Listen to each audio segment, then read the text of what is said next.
This week, we deep dive into American football, who I just saw live, talk the new peasant metal project from the singer of Tokyo Police Club, new music from Lily Seabird, Jess Williamson, and the Menzingers, Jay-Z's historic and turbulent 3-night run at Yankee Stadium, and much more. I'm Dave, I'm here with Andrew, and you're listening to BV Weekly.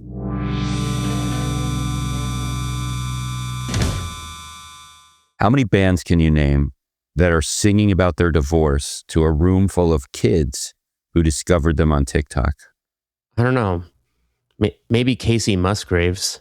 Oh, okay. I witnessed American football do that to thousands in a very packed Brooklyn Steel the other night. American football now out on tour in support of their great new 4th album. And this show really got me thinking about a lot. So let's talk about it. All right. So first of all, I went to see American football the other night. The band is, one big takeaway is the band is popular, but we already knew this. They sold out Brooklyn Steel, which is where Paramount. I saw them. How many people does that hold? Brooklyn Paramount, right? Brooklyn Paramount. Sorry, too many Brooklyn venues. I think it's like 2,500 to 3,000 range. Yeah. Yeah. So the floor, I can't keep saying this is the most packed show I've ever seen at Brooklyn Paramount because at this point I've thought that a few times. Hot Mulligan felt that way. I forget what else. But anyway, it was very packed. It was definitely sold out. Geese felt that way. I ended up on the top in the balcony, which is great there if you can get in there. At some point I was hoping to actually go into the crowd because when all right, first of all, does this happen to you? This always happens to me. The show starts and I don't know if it's me, if it's the sound, or if it's the band, but for the first few songs, I'm not feeling it. I didn't see the opener, by the way. So if you miss the opener, there's no warm up. Sometimes you have to I feel recalibrate your body into show mode. And also it's because you said it, quick tangent, I guess. But my dad's a Deadhead. I love the band too. So I grew up with Dead live recordings in the house. And my dad would always talk about, the band really gets cooking around 5th or 6th song. That's why the show is 3 hours and you can't turn it off if you're not sold. Right? It's he's always been against short live shows because he's no, the band doesn't even lock in sometimes until 30 minutes in. So I think that's a thing. Yeah. Well, whatever it was, I was especially thinking about how packed in the huge crowd looked because I wasn't sure if it was where I was standing. Sometimes you worry maybe the sound is not good right where I am, even though I'm right at the front of the balcony. But there was no way to move. If I gave up my spot, I was going to be at the vet and went to the floor. I was going to be in the very, very far back. It was just crowded. So I stayed, but it really did lock in for song 4, which was Uncomfortably Numb. Great play on the Pink Floyd song. I mean, that could be part of it too, because that's the song with Hayley Williams. So I feel like that's maybe the biggest crowd pleaser that's not on LP1. And I looked at the set list because I wasn't at the show, but that was the first. They opened with 2 songs from the new record, and then they one from. The third song was the one with Rachel Goswell from Slowdive on the 3rd record, but then they did the song with Hayley, Uncomfortably Numb, and that has kind of been their biggest song since LP1. So it could also be maybe the crowd feeding off of them for the energy of a more familiar, more crowd-pleasing song. Now, even without Hayley, that song is kind of a banger as far as American football songs can be called bangers. Yeah, and obviously Hayley was not there, unfortunately. Right. They did have a female singer on stage for most of the show. I didn't catch who that was.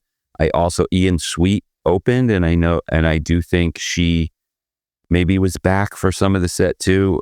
I wasn't really clear. I noticed 2 female singers at one point. I was wondering if it was just a banger for the first 3 songs. They almost have this thing where I'm is Mike not singing along with the band? Is it just this disjointed sound, or is it me? Is it really this kind of mental thing where I just can't leave the outside world yet? But once from Uncomfortably Numb on, that's it. It was just an amazing show from song 4 till the end. They played 15 songs total. The set was split between all 4 albums called American Football, 7 from the new album. They end the main set with a 4-song chunk of songs from the much-loved first album. And definitely some people think people only like their first album. It's definitely their biggest album. There was a special excitement in the room when they started playing songs off the first album for sure. But honestly, there was an excitement all night. It's funny because the only 4 songs they play from the first album, they play together at the end of the first set. And it does feel like Mike introed that segment with something very self-conscious sounding like about playing songs he wrote as a teenager. It does feel like he's like, I realize I have to do this. I mean, they also just played that record in full for its 25th anniversary on like a very lengthy tour. I think they're pretty open to playing it, but yeah. Well, anyway, you feel the little self-consciousness there. And once they were done with that, they moved on. He even said, so they end the show. I guess you could call it sort of the encore. It didn't feel like a real encore, but it's like they leave and come right back. And they end the show with a 4-song chunk from all the new album. And he said something like, now that we're done with the teenager music, please allow us to be creative adults again. Something like that. And I think that, yeah, again, they just, like I said, they just played the record in full, but they also now just released this, not only a new album, but a record with like the most like midlife themes on any American football record. Compared to like literally one of the most iconic American football lyrics on the debut is like all these teenage feelings. So I'm sure that there is some level of like, okay, like, you know, we just did that. We just did this whole tour. We played that record for you. Now we have this new thing. The themes are like a massively different aspect of your life. And we want to focus on this. Like, that's where our brains are at right now. I can see them probably feeling that way. To their credit, most of this crowd was there for that. Absolutely. Me included. I love the new album. The 4-song ending of the show, again, all new songs, sounded especially epic. The show closing, especially epic, extended version, it felt extended, of Bad Moons. That song is long in the first place. Okay, so maybe it was just that long on the record. It's got like the post-rocky climax thing halfway through. Yeah, I mean, that was the first single. It's an 8-minute song. Okay, so it wasn't necessarily extended. Well, they probably played all 8 minutes of it, and that, as you can imagine, that can be amazing live. The post rock, very climactic. Yeah, I mean, climactic. Hearing that song recorded, I definitely was like, I can see this being like sensory overload at a live show, and it was because they synced it to. They had the lights all synced and the video screen behind them, and he's singing over and over about really sad things he quote did in the dark, and it gets dark, and and the band starts jamming out more, and so it gets really dramatic in more ways than one. And there were like a few people. I was in the balcony, so I could see if people were leaving, and there were a few people who left before the quote encore. But that, I think that's just because they're in the middle of Brooklyn, and who knows how far they traveled. And it's now like late, and they just heard the 4 songs from the new album. Right. Beating the traffic, et cetera, et cetera. But it was still absolutely full for the entire end.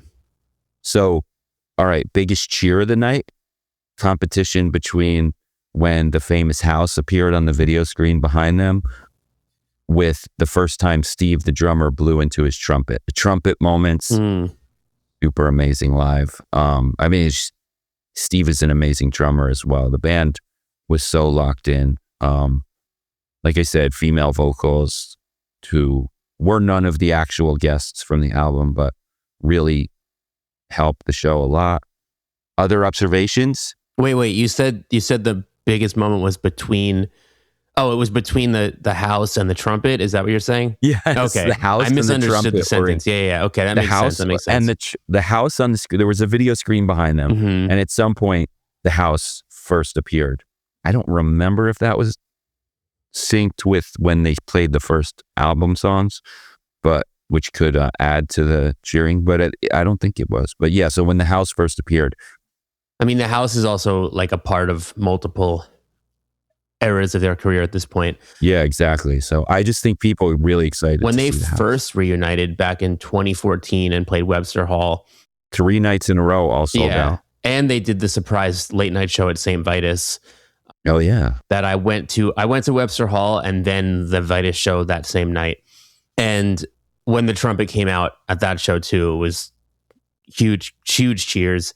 I remember getting like goosebumps from that because I feel like trumpet in emo is now kind of a trope, but it's only kind of a trope because of American football.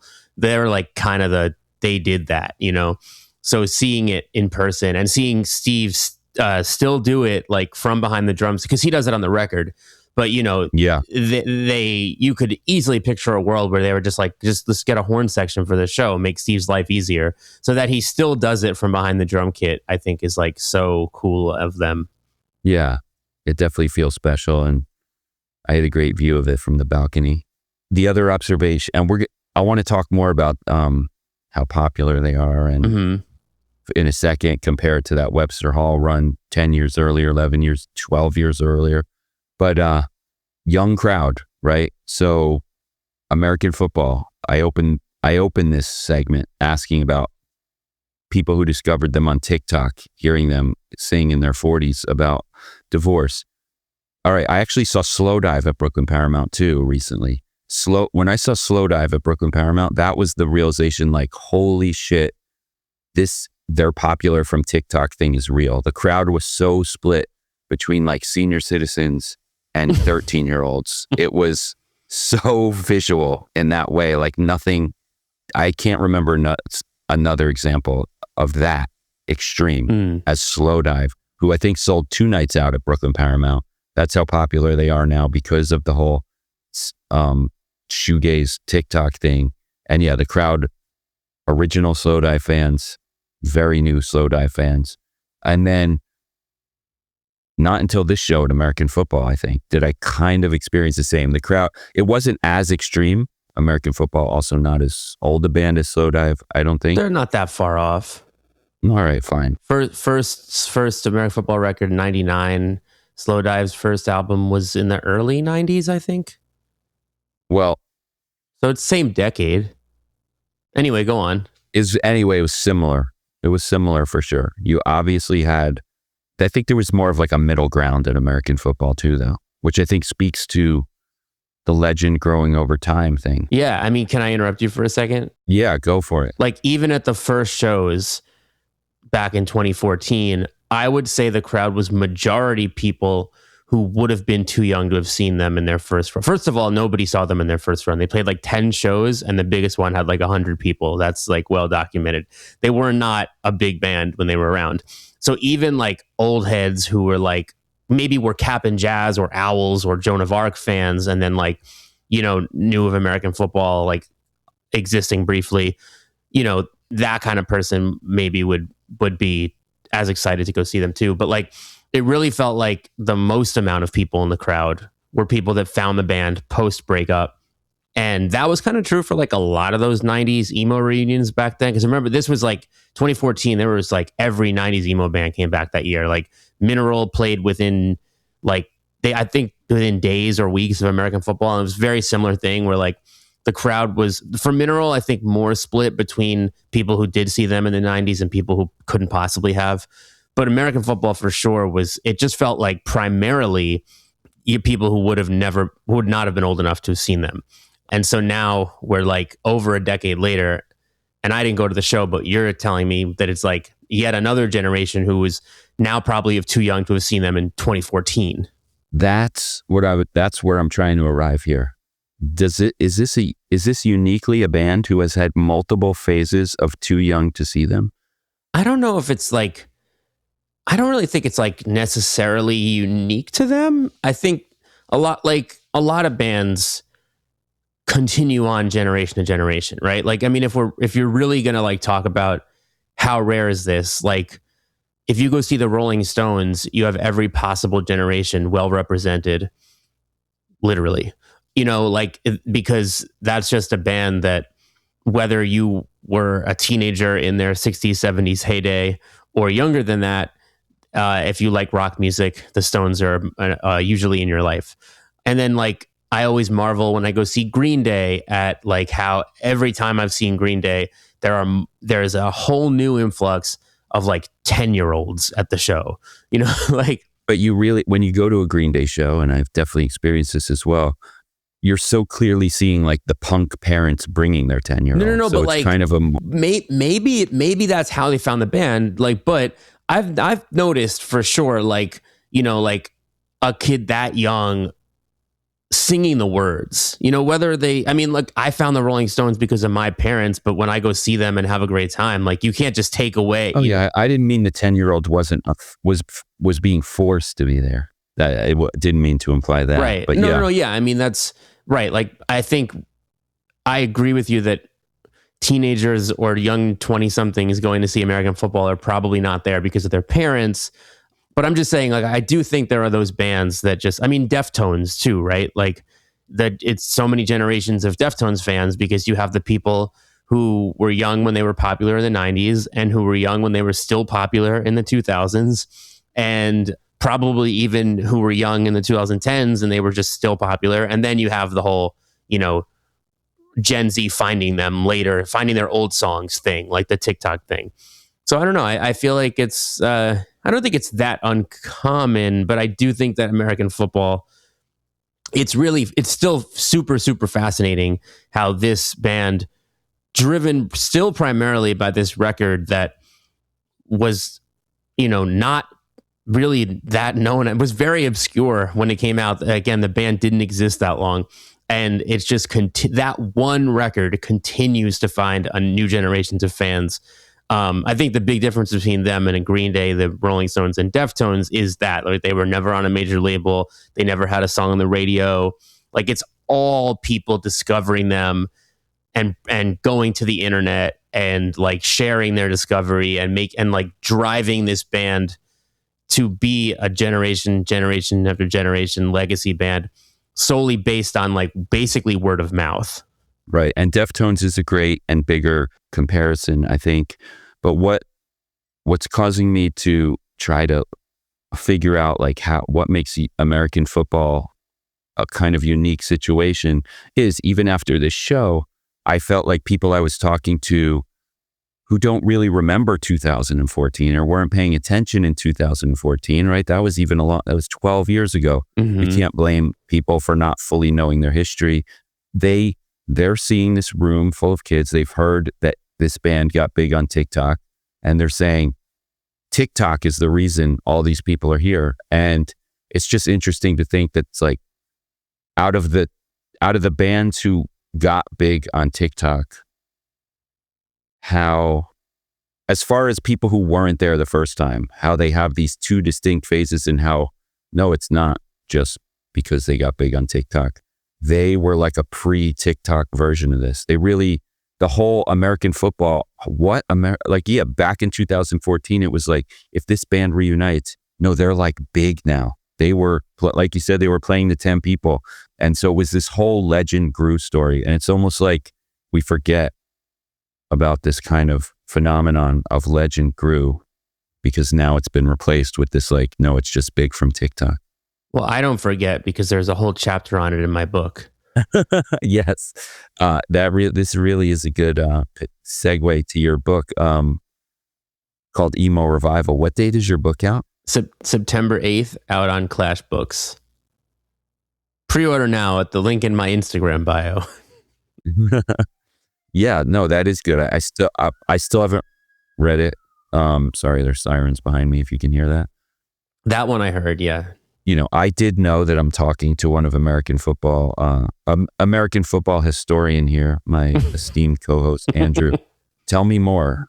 Yeah, I mean, the American football story, if we want to recount it, is their original story, I think, is very unparalleled, right? Like, I think, the concept of a band has 3 or 4 generations of fans is not as unparalleled as the original American football story, which it's one of those things too. I'm introing it before I explain what it is, but, like, it's one of those things I feel similar to how the Beatles become, like, the Sgt. Pepper's, like, super serious, like, album oriented art pop band, and then everybody else wants, like, the next, like, so quote unquote, like, boy band to have their, like, mature moment because the Beatles did it, and it's like, and it feels forced so many times, right? Or like that kind of thing.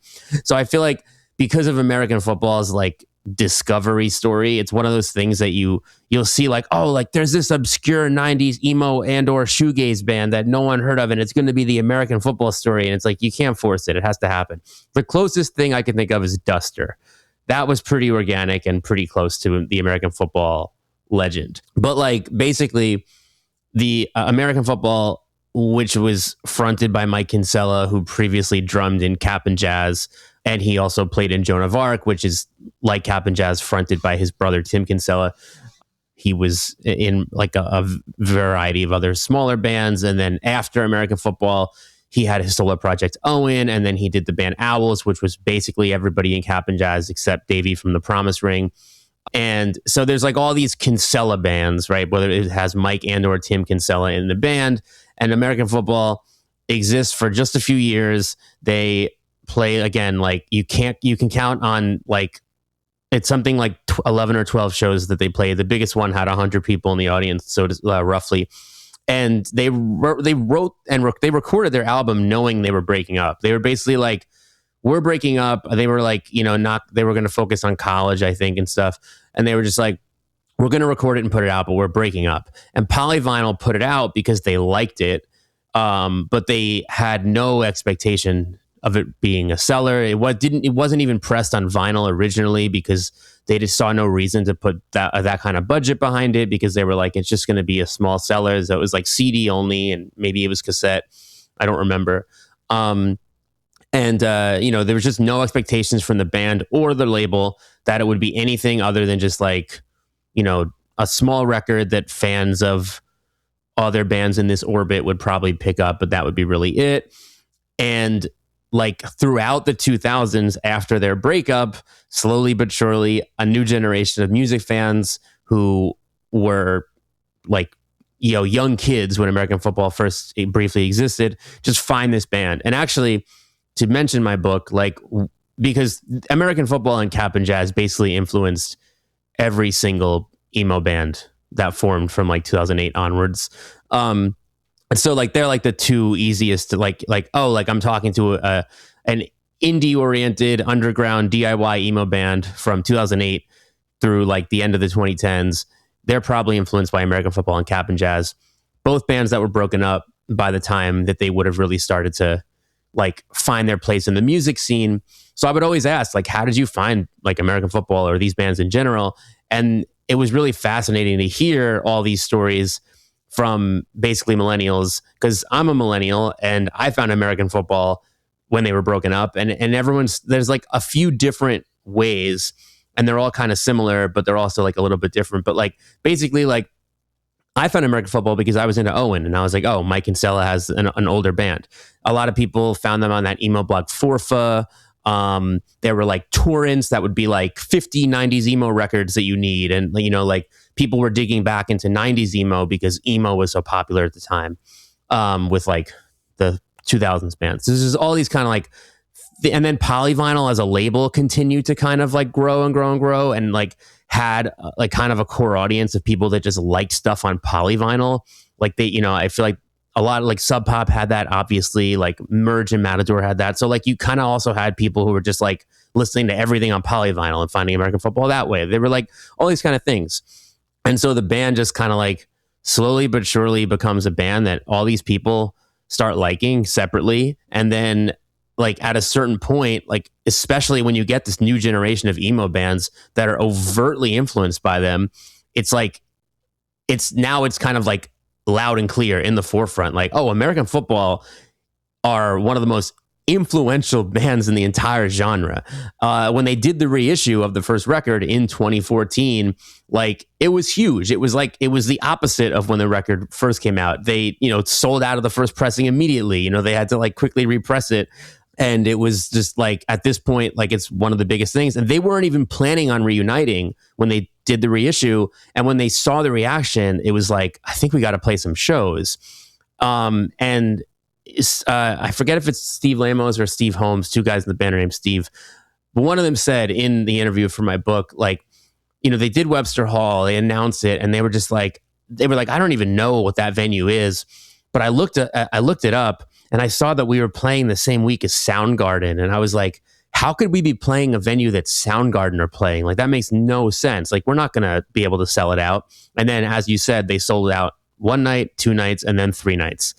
And then added that late night show at the smaller St. Vitus. So they were just like, no, they were not at all expecting that. It blew up so organically.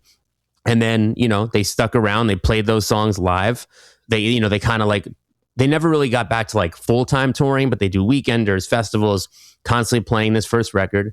And finally, now a bigger lineup with Mike Kinsella's cousin, Nate Kinsella, in the band. They were like, we're tired of just playing these same songs, kind of like you said earlier. We got to write new ones. So they did LP2 in 2016, LP3 in 2019, and now all these years later, LP4. So they're just kind of like, the really, really, really unique thing about American football is, yes, they put out their first album in 1999, but it's almost like really they were kind of a band from 2014 onwards. Like they're like this band that formed in 2014 that just so happened to have this built-in fan base because 15 years earlier they briefly existed enough to make a record that became a holy grail for people. Thank you for that. I have a few questions. One that it's still so interesting, and it's like, do you think Brooklyn Paramount was packed? Do you think they're playing big venues on this tour? I think TikTok is definitely a huge factor, but is it still all because of LP1? Like even on TikTok, so they've got 3 new albums, and I think that helps them. So partially where I'm trying to put some thoughts together, it doesn't know just because their reunion sold out 3 nights of Webster Hall in 2014 plus Vitus. That doesn't always last for a band after they reunite. Sometimes people have been waiting for so long and it's huge at first. I think of like Jawbreaker, let's say. Jawbreaker for a minute was considered a headliner at Riot Fest because of how anticipated that reunion first was. And then when they announced shows, it was like bigger venues. The venues they continued to stay reunited, and the venues would get smaller and smaller because people been there, done that. And I think at least in American football's case, there's been a steady stream of new music, so that helps. But yet somehow it also still mostly goes back to that first album. Is that true? Yeah, it feels that way. I mean, and not even the album, but like just the song "Never Meant." Like, because I don't want to pretend to know exactly what how teenagers on TikTok are finding the band, because I'm not a teenager on TikTok, so I don't want to like fake it. But that song 15 years ago was sort of like became like the soundtrack to emo memes. It's a serious song. People love it seriously, but like it would just be used in memes. And I think it added to having this like viral aspect, like on top of people just like discovering the band and falling in love with them. There was also like this, that was like an early example of a old song going viral because of it being used in modern ways on the internet. And I think that's just still what's happening with that song on like emo TikTok. Like it's still just, I mean, it's because it's kind of like emo Stairway to Heaven or something. You know how like every single time the New York Classic Rock Radio Q1043 does their best songs of all time countdown Thanksgiving week, every year, number 1, Stairway to Heaven, never changes. So I feel like Never Meant is like that for emo. So I do think a lot of it is just new generations finding that song on the internet in some way and then like legitimately falling in love with the band because of it. So it really has been TikTok the whole time, just before it was called TikTok. Sure. And also like, just like every emo band in the late 2000s to mid 2010s was influenced by American football, all the new emo bands are too. I think that's like, I could be wrong for saying this, but it doesn't feel to me like Jawbreaker are as big of a band with Gen Z as they were with millennials and Gen X. Whereas American football seemed to be just as big with Gen Z as they were with millennials. And I think the new music definitely helps because that, to your point, Jawbreaker has no new music. So it's like, if you went to see him 1 time, 2 times, 3 times, 4 times, now you're like, the set list isn't changing that much. They're only pulling from the same records that are all like 30 plus years old. I can understand people kind of dropping off maybe, whereas at least with American football, you're like, oh, I'm going to get a different show this time. So I'm sure that's part of it. But it does also seem like it's just this fact too of a whole new generation falling in love with the band. Like just like with Deftones, where it's like when I see like Gen Z people wearing Deftones shirts, they're wearing the Around the Fur album cover t-shirt. That seems to be like, that's like the Nirvana smiley face shirt for Gen Z, you know, like that seems to be the one. Right. And so I'm like, oh, like, I think they're probably listening to like, you know, Around the Fur. Like, I think it's not like, oh, Deftones' new record is so massive with young people that like don't even know the history. I think it's more like they're listening to 90s Deftones. And I think similar here, where I think the young generation is like, oh, we're listening to like LP1.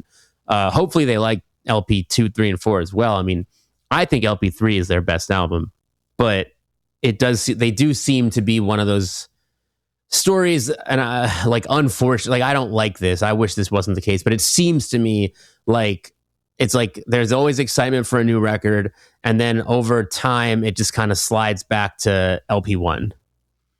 So we'll see because LP4 just came out, so we'll see in 2 years from now, is LP4 like any bigger than it was in 2026, or is American football's continued rise because LP1's continued rise? I think LP2, maybe a little not loved. I do think there's some bangers on LP3 and LP4 that collectively really, really helps. Well, you know, it's funny because when I was looking at the set list, and like I said, I wasn't at the show, but I was like, oh, nice. They played like Home Is Where the Haunt Is and My Instincts Are the Enemy. And I'm like, oh, those are LP2 songs. Like, you almost forget. And I'm like, those are classics. And they are classics. They're 10 years old. Those might be the only 2 LP2 songs they played. But still, I mean, you know, they played, that's like, I had this moment of like, oh, those are classics. And then feeling like, oh, wait, like they kind of are because they're a decade old. But I do think LP2 is if people were to rank their records, probably most commonly would come in 4th. And it's a good record, but I think LP2 was very, very similar to LP1. It was also intentionally very much a companion to LP1 in a lot of ways. There were a lot of aspects of it that were like intentional callbacks. Like, it's almost the second side of a coin, even though they're separated by 15 years. But it kind of felt like getting the rust off, doing the things that were familiar to the band, trying really hard to make sure that they, like Nate Kinsella, who was a new member, he has said in an interview, when I spoke to him for the BV Interviews podcast, he was like, on that record, I was trying to think to myself, what would American football do? Whereas on LP3, I was thinking to myself, what would we as a current band do? So I think LP2 was like, there was like this, it felt a little bit like intentionally like LP1, and then LP3 just felt like, okay, we're a new band. Like, this is our we formed a few years ago. We put out a record. This is our second record. We're taking a step forward. What are we doing? And like, it almost feels like a sophomore album compared to LP2, as where, you know what I'm saying? Like, it was like at that point they'd been a band for 4 or 5 years, and they were looking forward, and they weren't thinking so much about the legacy of LP1, I don't think.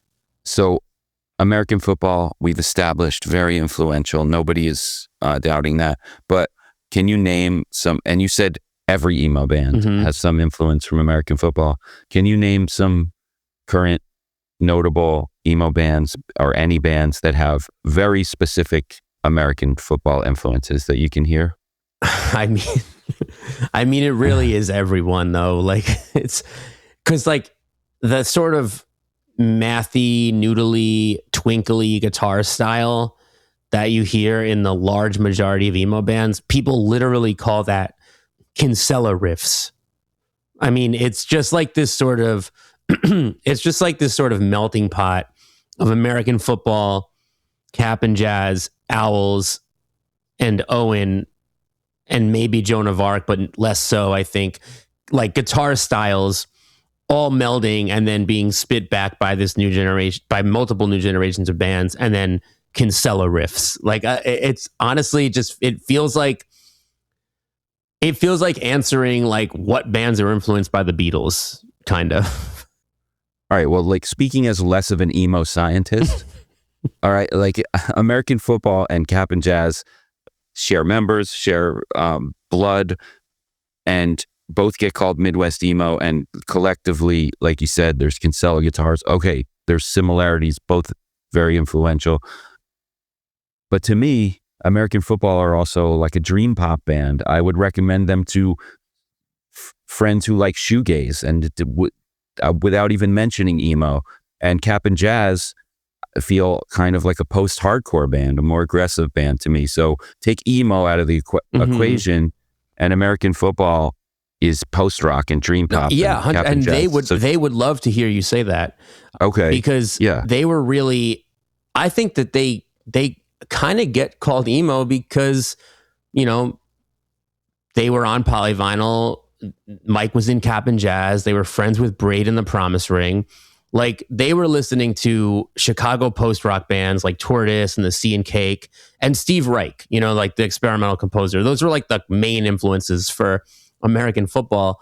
And there was like some slowcore in there too, like some Codeine, some Red House Painters. Exactly. Yeah, like, so that was really what they were trying to do. I guess, you know, Mike's lyricism can be very sad and melancholic, and some, you know, like, I don't think it's crazy to call them emo, but from like a musicology standpoint, they're much closer to post-rock, slowcore.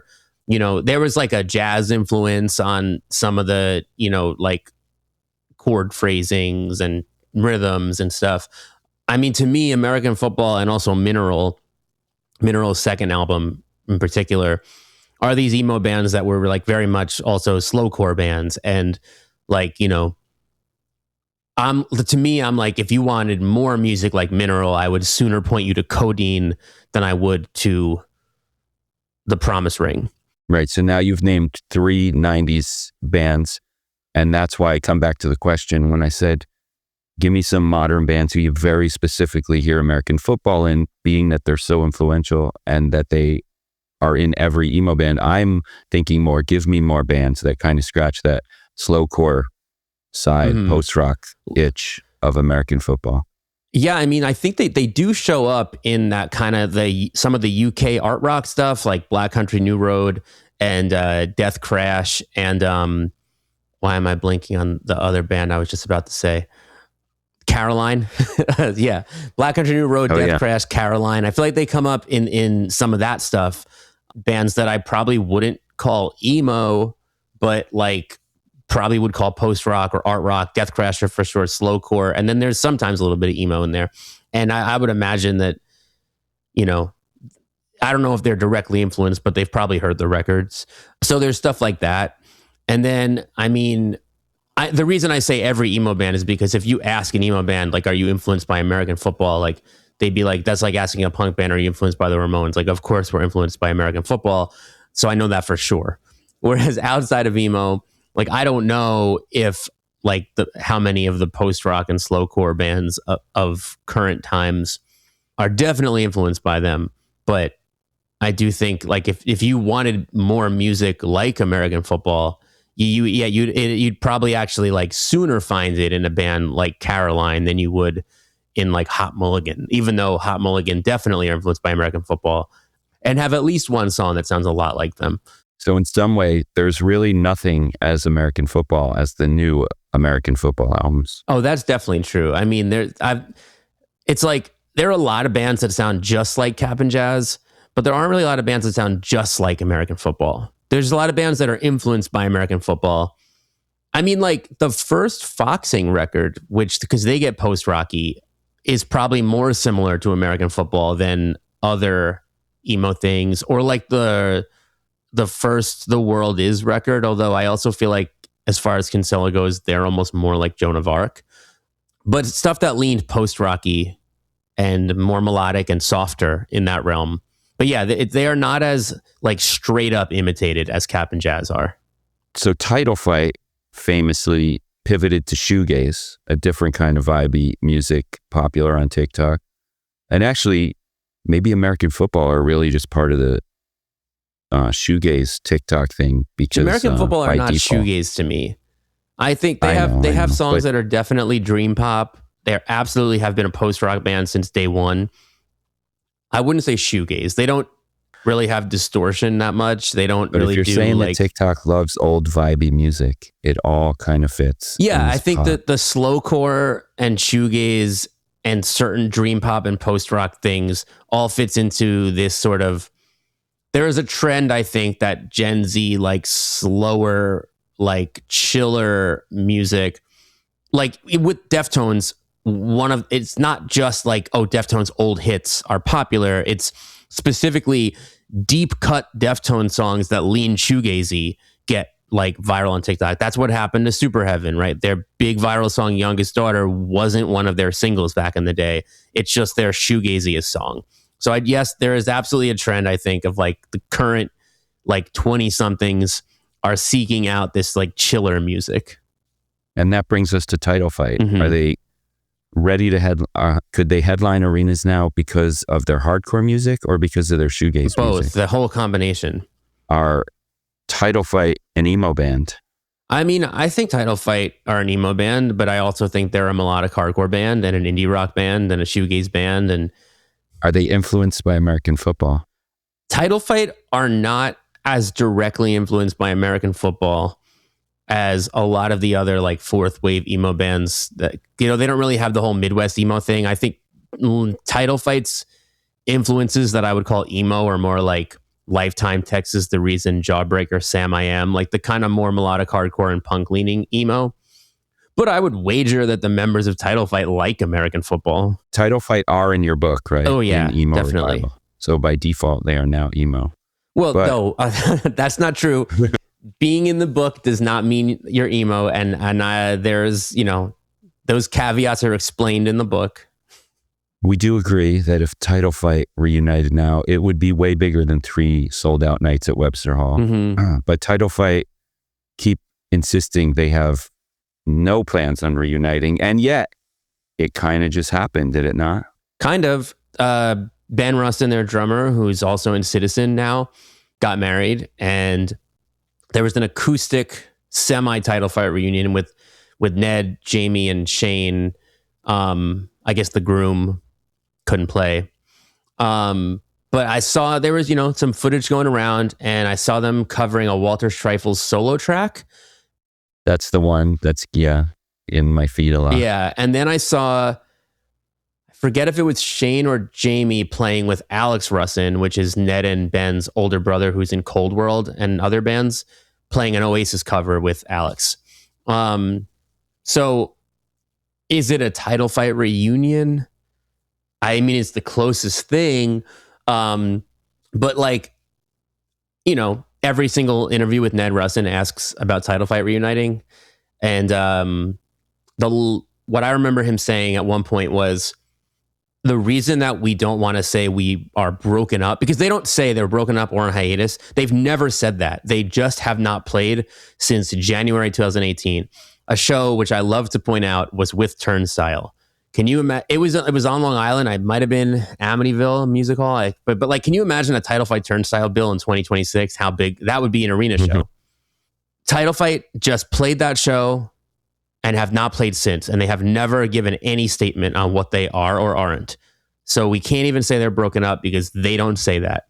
But basically, Ned was like, we don't like saying that, because once you say that, then it becomes, what will it take to get you to reunite? Like, how much money will it take to get you to reunite? And it's not about that for us. Like, we would play if the reason felt right to us, and it wouldn't be like a bigger offer than we've gotten yet or something. And so I do think Ben's getting married and we're going to play some acoustic songs. Like, that's kind of what he meant, I think. Like, I feel like that was a thing that for them, they were like, yeah, we should play together. Ben's getting married. That would be a cool thing at the wedding for friends and family.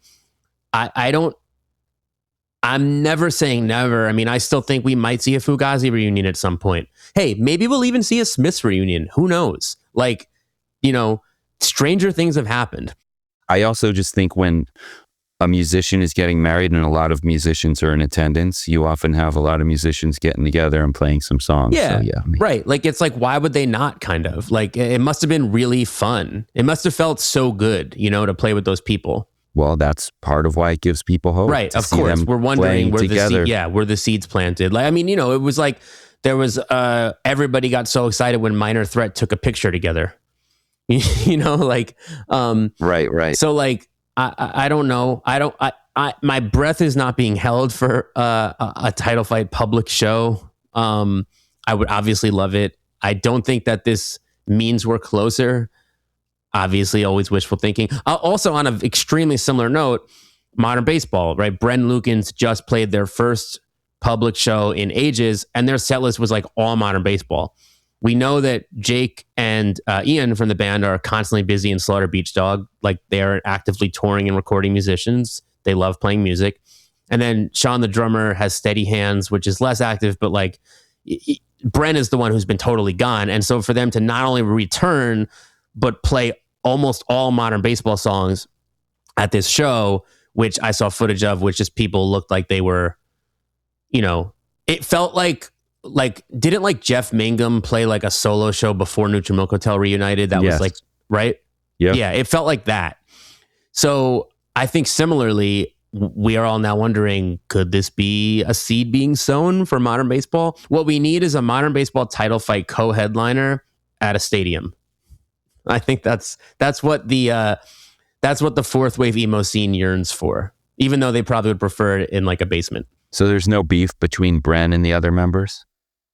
I don't know the answer to that question, but I have no reason to believe that there is. But I couldn't. I'm not. I'm not the person to ask. Who does have beef now, randomly out of nowhere? Charley Crockett and Jack White. Yeah, weirdest beef. What's up with that? You think this is real? I'm like 50-50. It's too... Charley Crockett looks too bad in this situation for it to be fake. I feel that's kind of where I go. But if you're not following along, there is a quote satanic doo-wop band named Twin Temple. They've been around for a while. Their whole shtick is Satan. I'm calling it a shtick. I don't, because that's what it looks like from afar. Their logo, the T in Twin and the T in Temple, are both backward crosses. They wear like satanic outfits on stage, like they're about to, like they're priests, satanic priests. They're wearing robes or whatever it is, and it's their merch, their lyrics, their song titles. It's all Satan, Satan, Satan, Satan's their whole thing. I don't know anything about their personal, if they actually are in the Church of Satan or any of that, but it's their thing. And they were oddly, for those who know them, were booked to open a couple shows on country singer Charley Crockett's upcoming tour, current tour. And they posted on social media like a week ago that they were kicked off the tour by Charley. And this was a huge surprise to them as they were just about to play these shows. You know who else they have dates coming up with? Danzig. Much better pairing. When I saw that Danzig announced some West Coast dates with Twin Temple opening, it's like, of course, that's exactly who Danzig wants opening for him.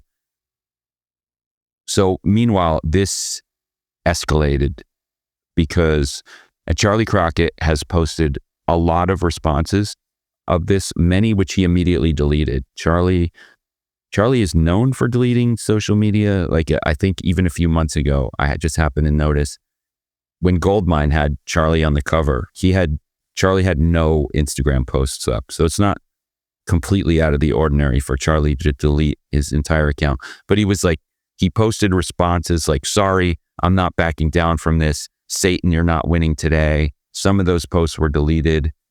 Oddly, Sierra Farrell, amazing bluegrass artist who we love as well. I didn't know this about her, but she apparently talks about Jesus a lot. It's hard to tell with her what's real and what's a shtick, because she's just very interesting and bizarre in many ways. If you just look at her social media, you'll see what I mean. But I do think she's seriously into Jesus right now. So she's weighing in the comments like, Charley, we won't let the evil win and all this stuff. And Charley is not a religious guy. Charley is a guy who is outspoken against Trump as well, just putting that out there. So this isn't like a straightforward left versus right issue either. And I don't know, this is ongoing. But then Jack White got involved because he then posted publicly, Twin Temple, you're welcome to come open my upcoming LA show. I think Twin Temple, it's possible they've even opened for Jack White before. They equally seem like somebody who would open for Jack White and who would open for Danzig. Well, one twist in this story is they're not sure if they could take Jack White up on his offer because of the upcoming Danzig dates. Last I heard, Danzig needed to approve, radius clauses, and meaning like they can't compete with the if they went and played with the Jack White show, it would compete with the already announced Danzig show. I don't know what the latest is on that. The whole thing is so weird. Meanwhile, then Twin Temple this week, days after all this, I was already wondering, are they all in on it? Is this all chaotic good? Then Twin Temple goes ahead and announces a new album called Doomed Or Clubbers. did they speed up the album announcement because they were like, we got to strike now, Right. That's probably the more real answer. And again, the one thing that's stopping me from thinking this is all staged and they're all in on it is good publicity for all of them, but it's not all good publicity for Charli, because even though it's not like a left-right situation, the kind of left-leaning people are like, that was kind of a dick move, Charli, kicking Twin Temple off your show and acting like this is the satanic panic of the 80s all over again or something. It's confusing. It surprises me that any person in music would actually be shocked by that band at this point in music history, but also like I don't see how you have enough interest to book them and then be like, oh, we didn't realize they were satanic. Like, it's just like you said, it's like kind of the first thing you see. So whole story is very absurd. Meanwhile, Angine de Poitrine just opened Jack White's Toronto show. That's been announced for a while. That was cool. But yes, so yet another following Dave Grohl, another sort of like massive rock guy supporting this polka dotted math rock band. Yeah, and Jack, like I said, he would have Twin Temple open. He would have Angine de Poitrine open. He appreciates a good shtick. Mm-hmm. Would he have Netherwild open? I think probably. That's a shtick too far. Maybe. Yeah. Maybe a little too metal for a Jack White show. I mean, arguably, Jack White has heavier songs than the one Netherwild song I was listening to in that video. Okay. The second Netherwild single is a little more. It seems like Netherwild is jumping across many metal genres. It's like, we're just going to be metal. We're going to do this wild thing. And if you don't know, I'm going to read you our Netherwild's headline on brooklynvegan.com, because I think, Netherwilds, let's say it correctly. It's Netherwilds with an S at the end. Here's our headline from July 15th, just a day before we're recording here, 2 days before this episode comes out. Tokyo Police Club frontman fronts new Castle Rat adjacent, quote, peasant metal project, Netherwilds. Yes, it is as weird as it sounds. And my first thought is, I don't want metal from Tokyo Police Club.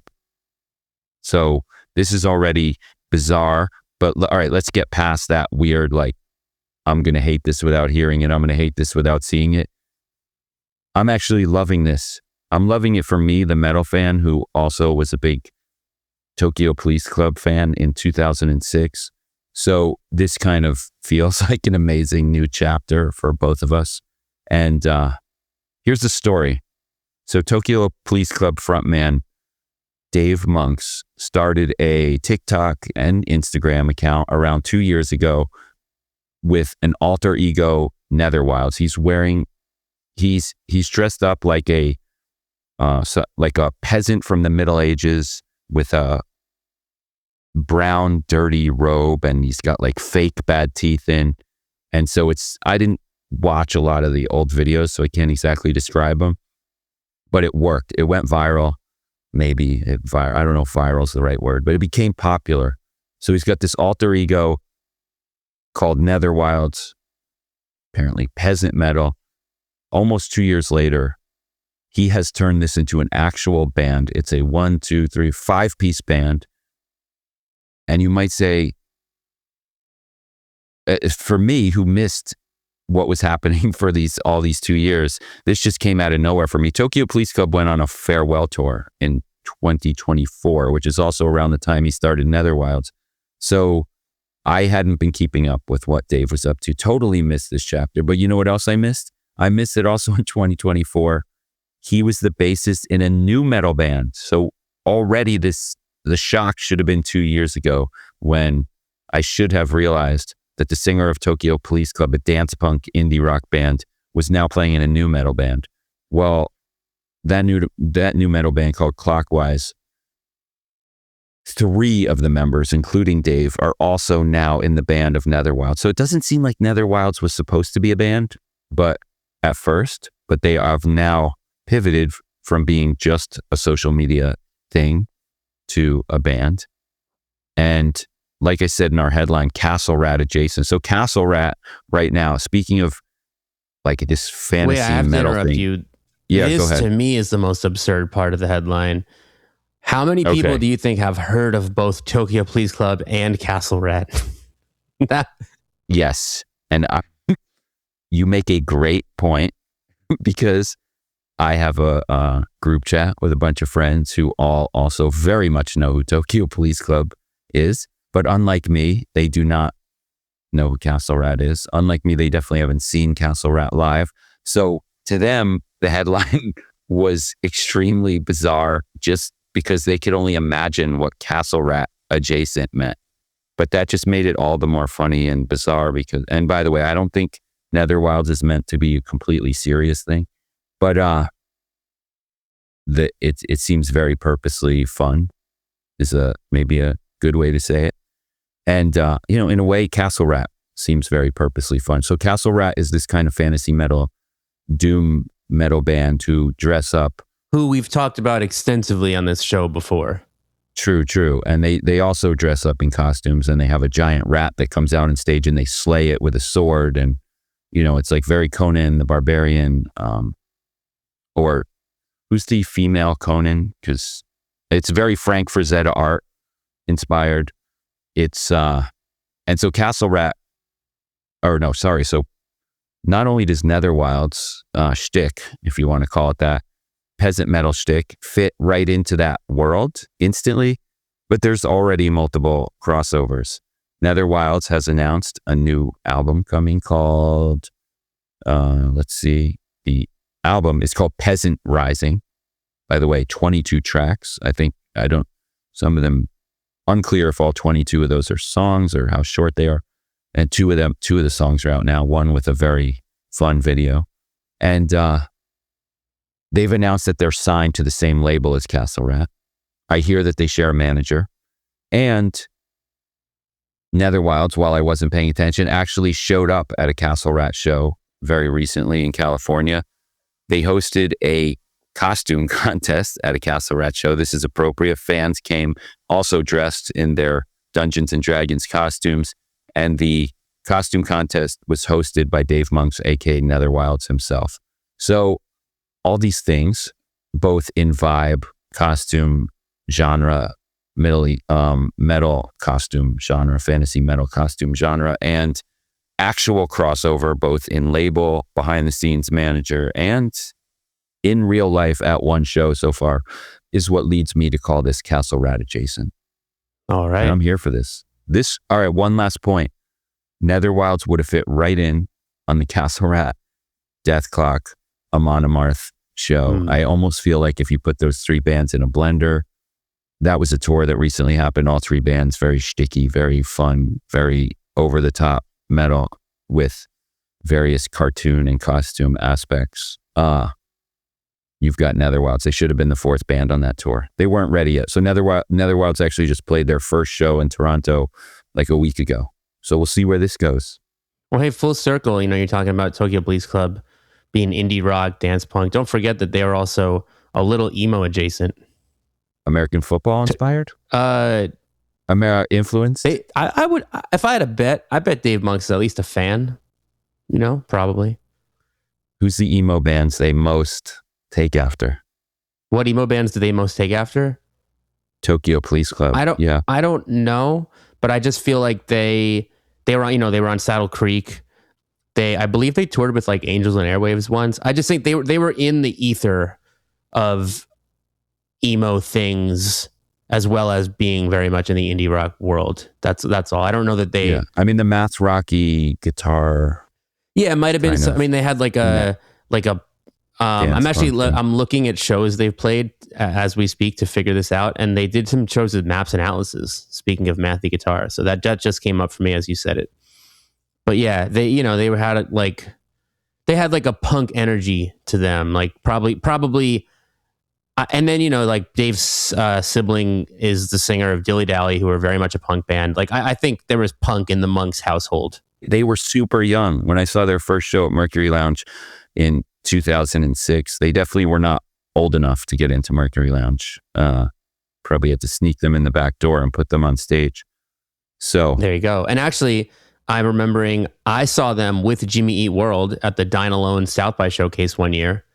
So that, and Dine Alone is always going to be like a punkish label, John Drew, who does the Fucked Up records, did Tokyo Police Club. Like, I feel like they had a foot in the punk scene. They weren't just like the more cleaned up indie stuff. Yeah, they were on Dine Alone as well, just to be clear. Right. That was just that one album was on Saddle Creek. They started out, shout out Paper Bag Records. Yeah, Paper another great Canadian Bag label. Records from Canada is where they got their first signing. And then, they went on to be on Mom and Pop, not very punk as well. Well, whatever. Oh, no, that wasn't a diss. Oh, yeah. It's not punk, Yeah. Courtney Barnett's on there, though. Right. She's kind of punk. So I do think Netherwilds wins like craziest, especially craziest metal related thing in a week that also has the Twin Tribes beef with Charley Crockett, but Twin Temples. That's Twin Tribes, also a band actually. But there's another really weird one, and that is William Shatner of Star Trek fame has announced that he will go where no man has gone before. Bill opened our post with that. That was good. I'm using it, or at least where he has never gone before. So he already announced an upcoming heavy metal album, so this isn't a total surprise. He announced that in February. He hasn't still shared many details, but now he has announced that his metal band called the Uckers, or it's spelled the *UCKERS. Not to be confused with Fuckers. I know, it's like, come on. I guess William being a little more conservative here than bands like Fucked Up and Fuckers in the past, letting us guess what the first letter of that word is. But they will make their live debut, of course, at Riot Fest on Sunday, September 20th. You know that the second that album was announced, the Riot Fest bookers were all over him trying to get that. I've always believed that music, like space, is about exploration, says Shatner in a statement, heavy on sci-fi references. Riot Fest is exactly the kind of place where anything can happen. We're bringing volume, intensity, and a few surprises. With this incredible band behind me, I expect nothing less than liftoff. I can't wait to share this experience with the fans. Hopefully they get Netherwilds at Riot Fest next year. See, I mean, yes, and Castle Rat definitely should play Riot Fest as well. They should book Guar. Very funny. So Shatner's thing, though, I'm going to say heavy on the gimmick. I feel even bad comparing it to Netherwilds.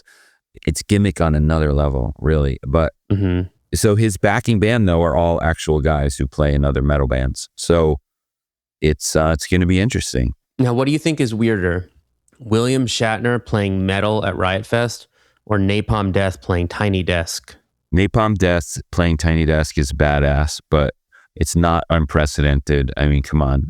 It's not unprecedented, but you got to hand it to... So I believe, right, Lars Gottrick has taken over booking Tiny Desk because Bob Boylan doesn't do it anymore. I don't know his exact title, but he is certainly heavily involved in Tiny Desk. And ever since then, we've gotten our first Tiny Desk stage dive, our first Tiny Desk mosh pit, and now our first Tiny Desk grindcore band. So you got to hand it to him, even though it's Yeah, no, it's pretty badass, and the Yeah. performance is sick. And Napalm Death are nothing, promote a lot of good causes, including they said they were there to help further the cause of public radio. So Yeah, they don't promote bad stuff like Satan. exactly. No Twin Temple or Twin Tribes Twin Temple. The no Satanics, no Satan there. In fact, he was wearing a shirt that said, I think, fight having wars, not fight in wars, that thing. Anyway, that's not the right quote, but that was pretty bad. That was pretty cool. Go watch that video, Napalm Death on Tiny Desk. Also competing for clicks with Phoebe Bridgers' surprise late night performance, which launched at like almost the same moment, same morning for us. Phoebe Bridgers, who has not publicly played a show. Leading up to the announcement of her new album, she played all those surprise shows that they took your phone, and she will also be taking your phone at the upcoming not surprise shows. But she let Jimmy Fallon's video crew film her playing Lost Boys. That's right. The new single that already feels like a song I know extremely well. So it was great to hear it, the live version. And it was great to watch it, to see Phoebe again. It did really feel like I was seeing Phoebe for the first time in a while on that video. Did you have that feeling? No, not really. But yeah, I mean, it did occur to me though, like, oh yeah, this is the first time we're seeing her in this era because of the no phones. And unless you're like Amanda and went to one of the shows, but you and I didn't do that. But she did it the same song twice, because she did it with these kids who were like viral musicians on the internet. Maybe it'll be 3 times by the time you listen. Right. Yeah, it's true. We're recording on Thursday. This comes out Friday morning. So like if Phoebe does another thing before it's out, we didn't know. But then she did it again with older musicians. And then the next time was an acoustic version of the song, which she also released the acoustic version of the song to coincide with that. So 2 surprises from Phoebe this week. But not as surprising as Tiny Desk having with Napalm Death, I think. But you know what else is surprising? Is shout out to Popcast, the New York Times music podcast, because I have found this out from them. We had heard of the band Dexter and the Moonrocks, but I didn't know until I saw this video that there's a grunge song in the top 40 right now. That's how the video opens, and it is the band Dexter and the Moonrocks with their song Freaking Out. So naturally, I'm like, all right, let me check this out.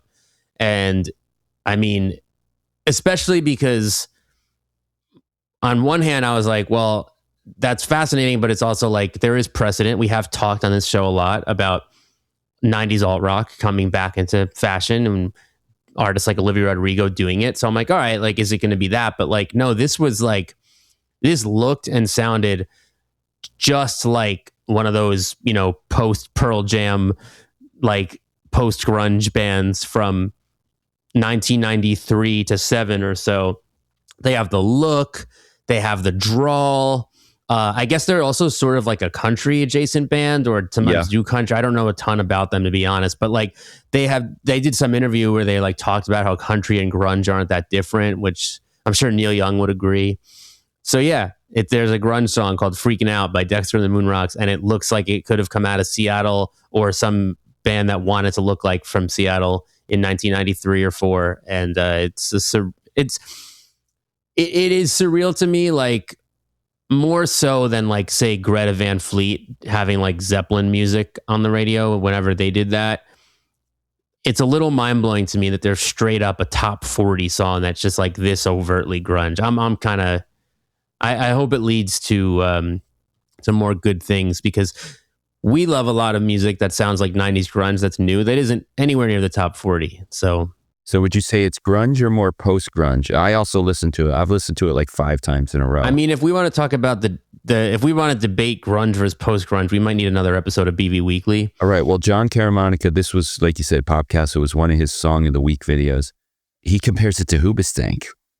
So is that where we are? We miss grunge so much that we are like, just do Hoobastank. It reminded me more of like, again, like Hoobastank don't have like the like Eddie Vedder, like, like it reminded me more of like a like a Stone Temple Pilots, I guess. But I did feel like it was like one of those. It made me think of a post grunge band that we probably don't look back on as fondly as Nirvana and Soundgarden. But with time, we'll take it. Yeah, exactly. I was like, okay, this is a good step. Like, it's not going to be my favorite new song, but if this is so big that it's in the top 40, people want this. That just makes me very happy because it's close enough, and hopefully it leads to, to K-Rock coming back. K-Rock coming back, or like, just people do the same way with the emo thing, right? Like the same way where, you're finding this viral emo thing and then you're encouraged to dig for more. Oh, so Super Heaven get even bigger.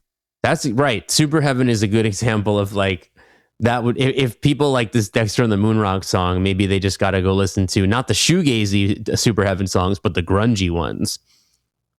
Go listen to I've Been Bored. So we're jumping all over the place here. It's been a busy week. It has been an insane week, and we haven't even talked about some of the biggest shows that happened that neither of us went to. By the way, Buck Meek was last night. I feel like I was, ever since we all became obsessed with the new Buck Meek album, I've been talking about going to the show at Bowery Ballroom, which was last night. You had an excuse to miss it, a better excuse than me. Last minute, I decided I couldn't get, sometimes you just don't feel like it. So I didn't go see Buck Meek last night, but Bill did, because like we've said before, this Buck Meek album is one that we can all agree on. And so Bill was excited. He said the show was great. Sorry I missed that. But I'm also sorry I missed all 3 Jay-Z shows at Yankee Stadium. I'm bummed about missing those. It's maybe the most bummed I've ever felt about missing Yankee Stadium shows. Yeah. In case you haven't heard, there's I'll recap. In case you haven't heard, Jay-Z celebrated the 30th anniversary of Reasonable Doubt and the 25th anniversary of The Blueprint, his 2 most classic albums. He did 3 nights at Yankee Stadium. The first, he played basically all of Reasonable Doubt. The second, he played basically all of The Blueprint. Maybe all of it. There was some setlist discrepancy I'd seen. And again, it wasn't there. And then the third night, the show was delayed 3 hours due to somebody apparently rushing the entrance. It ended up going from midnight to 3 a.m. because it was like a 3 hour, like 42 song show or something. And that one had a lot of, I think, both records and other songs from throughout his career. And all 3 nights were full of insane guests. Beyonce sang the hook to Can't Knock the Hustle on night 1. Tiana Taylor sang it on night 3. Nas came out on during the Reasonable Doubt night.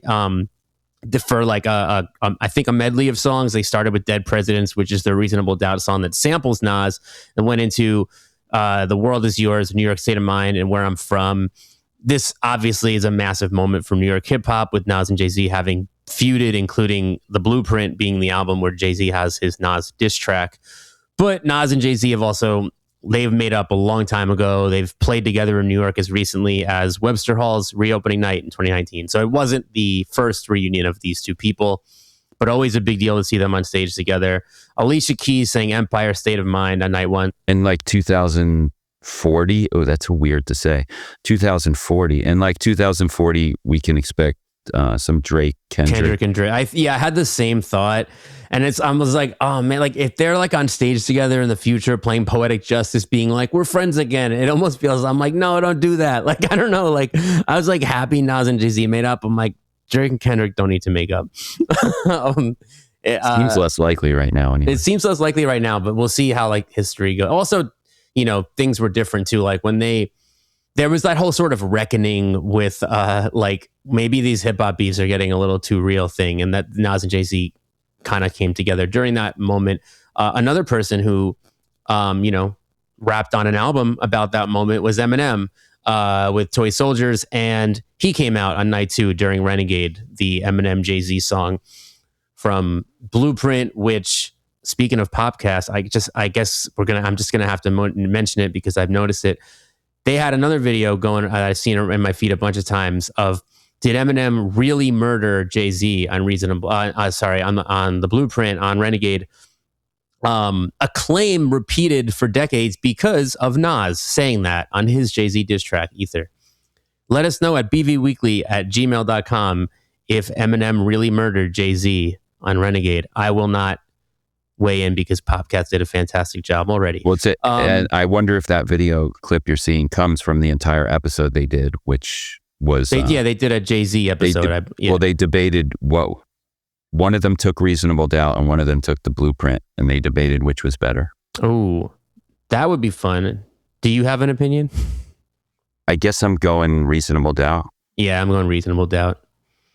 Blueprint's amazing, but Reasonable Doubt. Sellout. I'm not choosing a Sellout album. The Sellout album being Blueprint? Yes, I am calling The Blueprint the Sellout album. Well, as a joke, you know. Right, of course. At the time. Yeah. At the time, it was like his return. It's almost more like Volume 1 was kind of the Sellout album. But yeah, Reasonable Doubt, should have went platinum. It was the album that I'm surprised he was able to play it at a Yankee Stadium show, because I kind of would have thought for Jay-Z to play this record that maybe he'd have to scale down because it just was not as commercial as Blueprint. But no, he pulled it off. Alicia Keys sang with Empire State of Mind on night 1. After doing it for the Knicks parade. Slick Rick came out during Blueprint for The Ruler's Back, which is already a nod to Slick Rick, just like the Nas Dead Presidents thing. And then they did Slick Rick's Lottie Dottie. A bunch of songs with Pharrell on night 2 and 3. And on night 3, Pharrell's friends Clipse came out and they did Grindin'. That's awesome. Usher did the Heart of the City hook and some other stuff on night 3. Rihanna, who was extremely rare to see performing music and even rarer releasing it because she doesn't seem... R9, will it ever happen? She did Run This Town and Bitch Better Have My Money. On night 3, videos looked awesome. Please come back, Rihanna. We all want that. Fat Joe and Jadakiss, but not Ja Rule, came out for New York on night 3. And night 3 also had so many other people: Swizz Beatz, Jeezy, Jermaine Dupri, others. It just looked nuts. It would have been worth staying up till 3 a.m. to have seen Jay-Z do 42 songs with all those guests. He made it worth it for the insane. And I'm curious what they must have been fined by the city, like a lot, for going as late as they did, because you get fined when you go past curfew, even if there are good reasons to do so. I never figured out if they did get fined, but I will say, as epic as all the guests were and the set list and all that, and like I said, I wasn't there, but I was awake on that Sunday night until he went on stage at approximately 20 minutes after midnight. And so I lived through the stress of that show starting 3+ hours late. And it was partly because our own photographer, Dimitri Mack, was there. He shot night 1 and night 3. Go check out his pictures on Brooklyn Beacon. But so I had been although he didn't have like great service, I was texting with him throughout those 3 hours. I was also following what was happening on social media. So it was like, I don't know, maybe around 10 p.m. he's texting me like, you realize the show hasn't started yet. There was a security issue apparently at the door. And so then I'm refreshing social media and I'm talking to him a little bit. He was actually in the photo pit waiting. Like they put him in the photo pit before 9, ready. The show starts. He's going to be allowed to take pictures for the first 3 songs, which, by the way, on night 1, Beyoncé came out on the first song. So imagine that. It's the first show. You're there. You're ready. You don't know what's going to happen. And first instant, Beyoncé comes out. Would have been insane. He's also in the photo pit. He's 2 inches from Beyoncé when that happened. So for him, he didn't know he was going to be... He's only allowed to take pictures for 3 songs. We didn't know we were getting Beyoncé pictures when we sent him there. Anyway, so that was all super exciting. But night 3, he's ready to shoot. He ended up being stuck So what happened is thousands of people are still outside Yankee Stadium on night 3. Apparently, and there's some video of this, people started rushing the door. People without tickets wanted to get in. I don't know if it was actually one person, multiple people, but it was a security issue. The police were forced to shut the door. So now you have thousands of people already in Yankee Stadium waiting for the show to begin, and thousands of people outside, including celebrities. Like you could see pictures and videos of like Clipse standing outside trying to get in, and or at least Pusha T. I think Rihanna was like stuck outside. They couldn't let anybody in the stadium because of the security issue. And so but they eventually slowly did. And so Jay-Z didn't want to start the show, obviously, with people still stuck outside. So it wasn't until after midnight. But during this 3 hours, I was like feeling the stress, wondering the whole time as it was going on, are they going to cancel the show? I thought at one point that at midnight, they were just going to say they can't have a show this late and send everybody who was inside home. But I also think they knew there could be riots. It would have been a whole new kind of security issue if they told a Yankee Stadium full of people, some already outside, some inside, some without tickets trying to get in. All, sorry, show's not happening now, you have to leave. So instead, I mean, they pulled it off. Every single one of those guests pulled it off. They all stayed up super late. And yeah, these aren't young people. Jay-Z's not a young guy. He's playing until 3 a.m. It's impressive. It's impressive. And, yeah. So anyway, that's the show. The show went on. That was good. And the show went on. And then the other, kind of as big, but in a venue a fraction of the size, was Charli XCX's last minute show at the soon to close Music Hall of Williamsburg, which holds 600 people. And Charli is playing arenas on her upcoming tour. And it was to celebrate her new record, Music Fashion Film, which comes out a week from today. And she had 3 surprise guests: Clairo, Underscores, who's opening her upcoming tour, and Petras. Again, I wasn't there. Videos looked awesome. And then there was like this backstage photo of the 4 of them. Looked awesome. I mean, less on our radar, but Gracie Abrams played Bowery Ballroom show, same size as Music Hall of Williamsburg, like a few days after that. So yeah, it's been like all these things are happening. Crazy time to be in New York City. Also because the air smells like smoke and it's 100 degrees and you can't eat lettuce. You know what really good soundtrack to the Weird Sky and Smoke? The new 7-minute single from Lily Seabird. Yeah, I want to talk about that. There's we brushed past Lily Seabird when she released the first single from her new record, Light Spheres on Their Way. And I've been kind of waiting to be like, we got to talk more about this. So now there's a second single out. It's 7 minutes long. It's called Portal to the Past. It's a little hard to describe exactly what kind of music Lily makes, but this song I feel like is like Neil Young and Crazy Horse-esque, but also like indie rock, also kind of grungy. Dexter and the Moonrocks fans, take note. She does remind me of Hole a little bit. She reminds me of the moment that Sharon Van Etten and Angel Olsen kind of went towards indie rock, like distorted guitars after doing more acoustic-y stuff. The first single was super grungy, like a banger. Again, definitely that one I'd compare to Hole. This one a little more of like a Neil Young Down by the Water kind of song, Down by the River. But yeah, it's just this record is one of my most anticipated albums of the summer, up there with the This Is Lorelei and Phoebe Bridgers records that we did an episode about how anticipated they were. I like this song, and I'm glad to hear that you like it too, Dave. I do like it a lot, and it's like almost a little metal.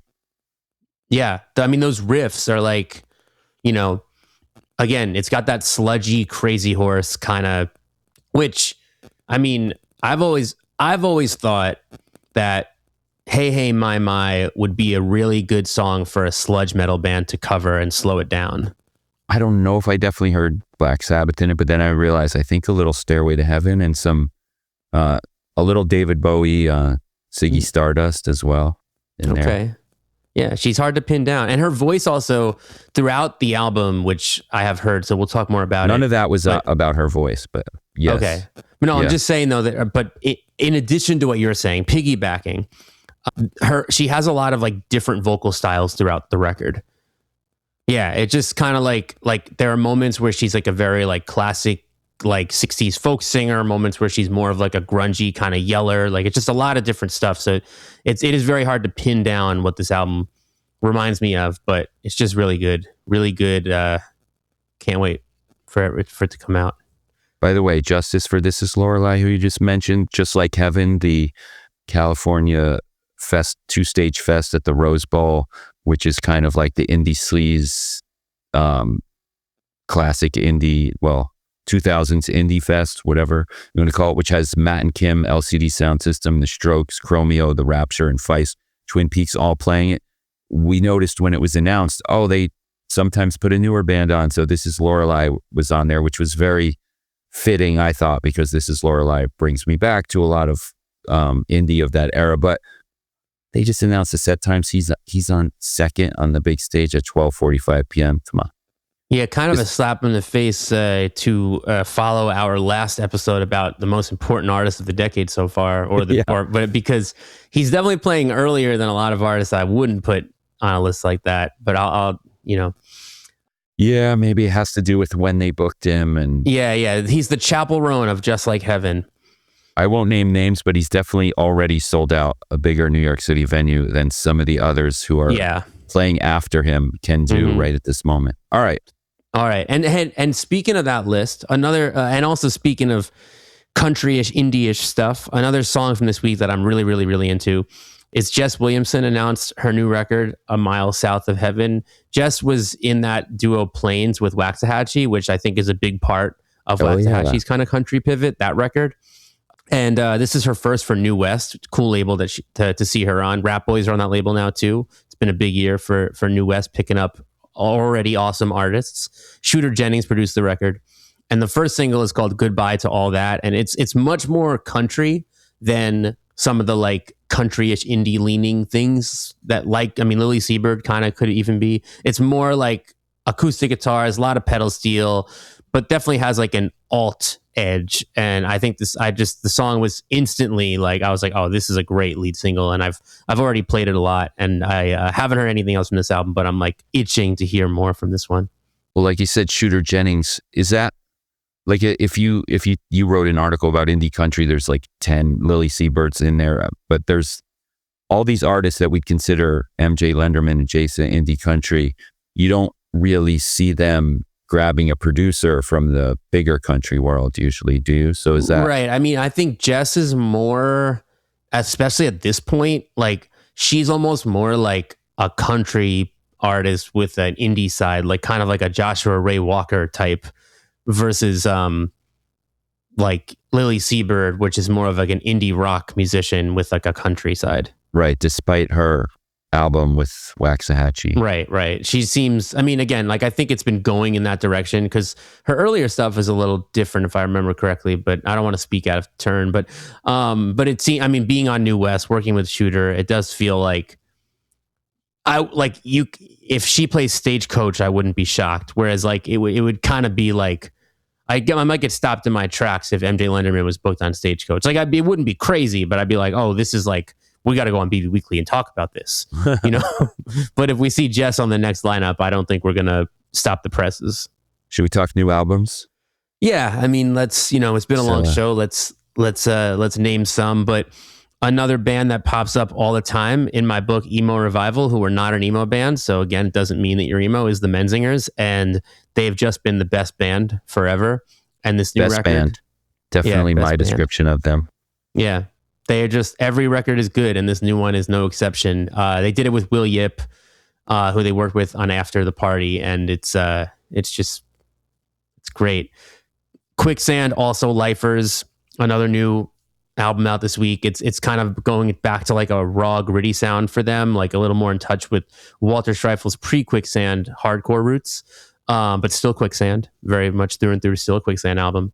The same day, we get albums from Steve Lacy and Sid, who are bandmates in the internet, who also just said in an interview that they are doing a new internet album, and it was intentional that they released their solo records, both their third solo records, on the same day. Sid's is a little like of a return to the airy R&B of her solo debut, and Steve Lacy's is like really all over the place. It's hard to talk about in a short amount of time. So read my review on brooklynvegan.com and listen to the record. Nia Archives has her sophomore record called Emotional Junglist out, and that is a musically literal title. It is basically Emotional Jungle. It kind of sounds like a cross between 90s jungle beats and like late 2000s iPod commercial indie pop. Don't call it indie sleaze revival, but it would fit on a playlist with that stuff. Hardcore death metal fusionists Fuming Mouth are back on Triple B Records, and Jay Weinberg from Slipknot and Against Me and other bands is drumming for them now. And there's at least one song where it sounds like Jay brought a little Slipknot with him, so that's cool to hear. And the last one that I reviewed in notable releases this week is the first ever solo record, 60 years into his career as a recording artist, by Lenny Kaye, the guitar player of Patti Smith Group curator of the Nuggets compilation. And it's a very cool record, very worth hearing. And then for more records out this week, Bill in Indie Basement reviews the newest from Tricky, who, Dave, you are a massive fan of and can probably say a little more about if you want to. The new Yard Act, a collaborative album from Helado Negro and Reina Tropical, and the new band from Rising Indie Rock Band, new album from Rising Indie Rock Band, Swap Meet. You know, Tricky is most known for his first couple albums from the 90s to some of my favorite music of all time.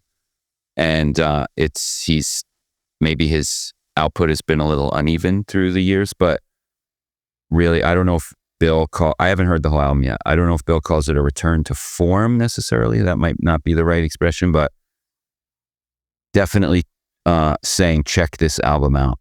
If you like Tricky, you may like the new Tricky. Recommended if you like Tricky. And by the way, Fuming, you mentioned the new Fuming Mouth. You went right by it very quick. I just want to say, in terms of like the Dave pantheon of younger current metal bands playing currently, who I never want to miss their show and just who have something special that makes them stand out. To me, Fuming Mouth are like up there. So I'm looking forward to hearing the rest of that album. Big fan of the Dave pantheon of current younger metal bands who you never want to miss their show and who stand out to you. That they're one of the special ones in a huge sea of I agree. I think, but this year alone, as far as that type of hardcore death metal crossover stuff, Fuming Mouth and Frozen Soul have both reminded me that they just have a little something about them.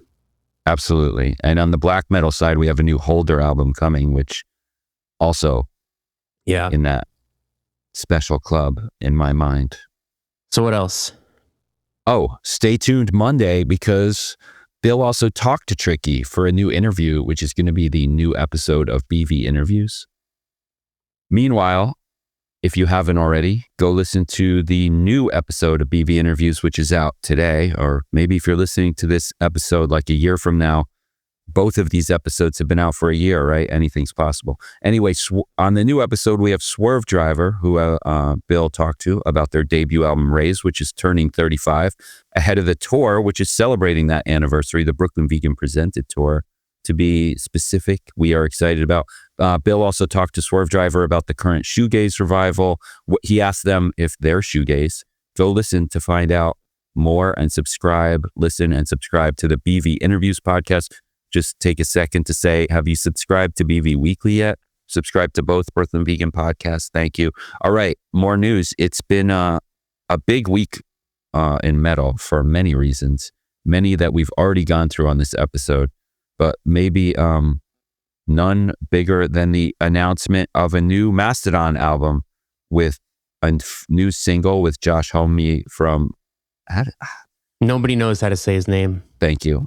With Josh Homme. I say Homme, but nobody knows.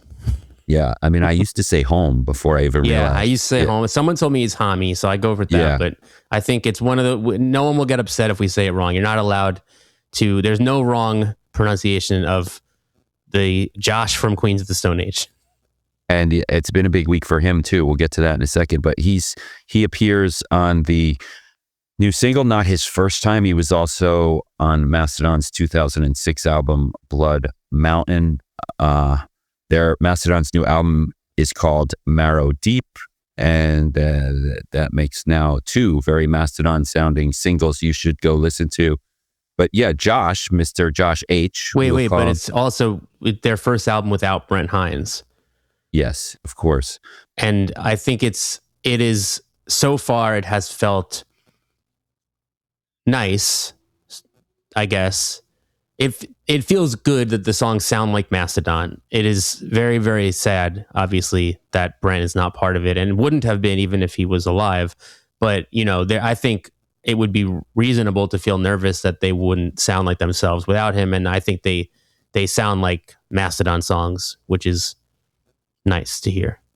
When Brent passed away, it was very shocking and sudden. It was a motorcycle accident, and out of nowhere, and Mastodon, was forced to forced, not the right word, but they, you know, of course, they reacted to this in real time, and it was very emotional, not just because their longtime band member and friend died, but also a band member that they had just kicked out of the band. So they've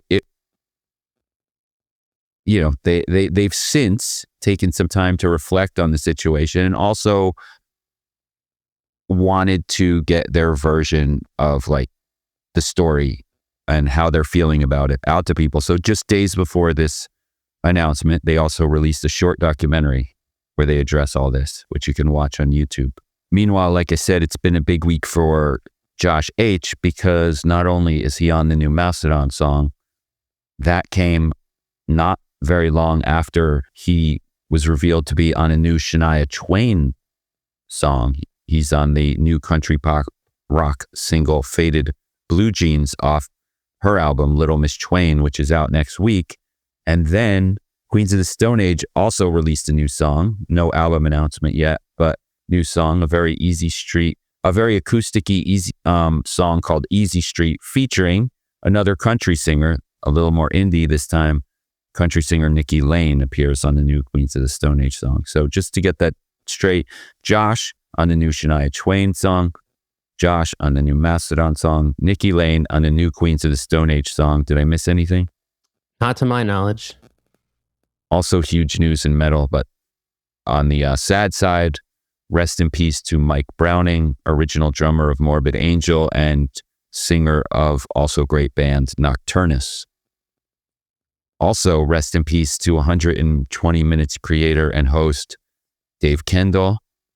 News first broken by fellow MTV VJ Matt Pinfield.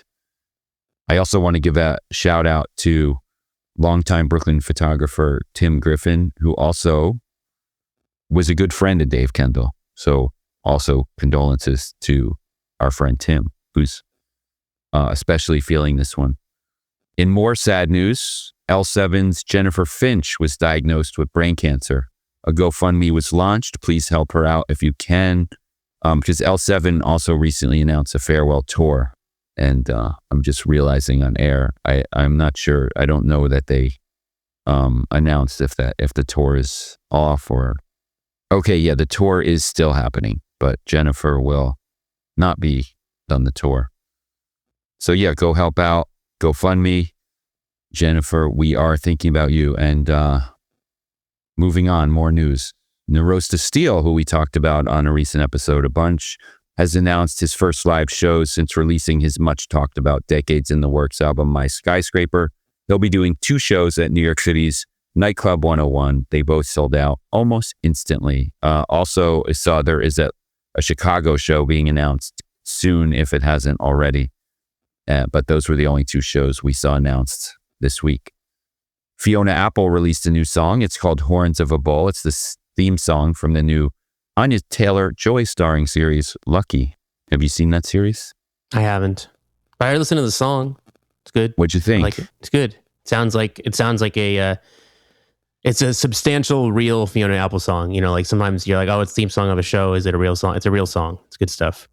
She also, right before that song came out, posted like an Instagram reel video, social media video of herself saying that she was up late and was feeling a lot of, she didn't use the word guilt, but I'll use the word guilt, that she hasn't like addressed the horrible things happening in the world. So she just wanted to get on video and say that she is feeling a certain way about it. But during that, she also mentioned that she was taking a break to make this video from, quote, writing. And so that was another, I think, headline there, is that she's writing things. So we always like to know when Fiona is writing. And then days later, this song appeared anyway. Obviously, it wasn't this song she was writing just days earlier, but there you go. Beck has announced his first album in 7 years called Ride Lonesome, and he shared the new single called In the Night. The Linda Lindas have announced their third album and major label debut, Gotta Get Out, due August 28th via Reprise Warner, and new single Closer features... Who else? Hayley Williams, and shares some DNA with early Paramore. They also announced the headlining tour for this fall. Echo and the Bunnymen have announced their first album in 12 years, called Apples for Isaac, which was made with the late Blondie drummer Clem Burke. Lana Del Rey has pushed back and changed the name of her country album multiple times since 2024. Country in quotes, she has called it that, but we have not heard it. We can't confirm nor deny that it is country. She now also says that there is a companion album to that album, and she needs a, quote, month to finish putting it together. We'll say, don't hold your breath.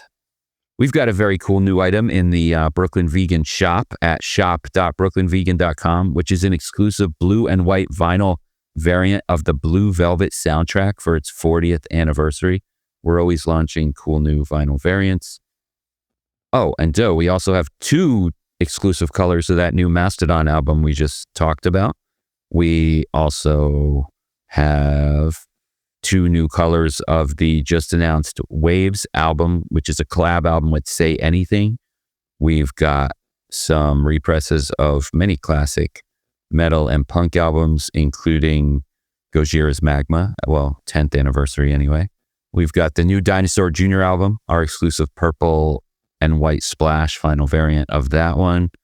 We've got Safe Ferris's, you're Safe Ferris fan, Mr. Scott? I called it a classic on a previous episode. We've got the first ever vinyl pressing, I believe, of Safe Ferris's first album. We've still got copies of our exclusive variant of that new This Is Lorelei album. One of the most exciting albums of the summer, right? We just said that. That's right. All right. I think that's it. Go ahead to shop.brooklynvegan.com. For those, go read brooklynvegan.com. For more news, probably something you're wondering why we didn't mention on this episode, but it's because we recorded Thursday afternoon.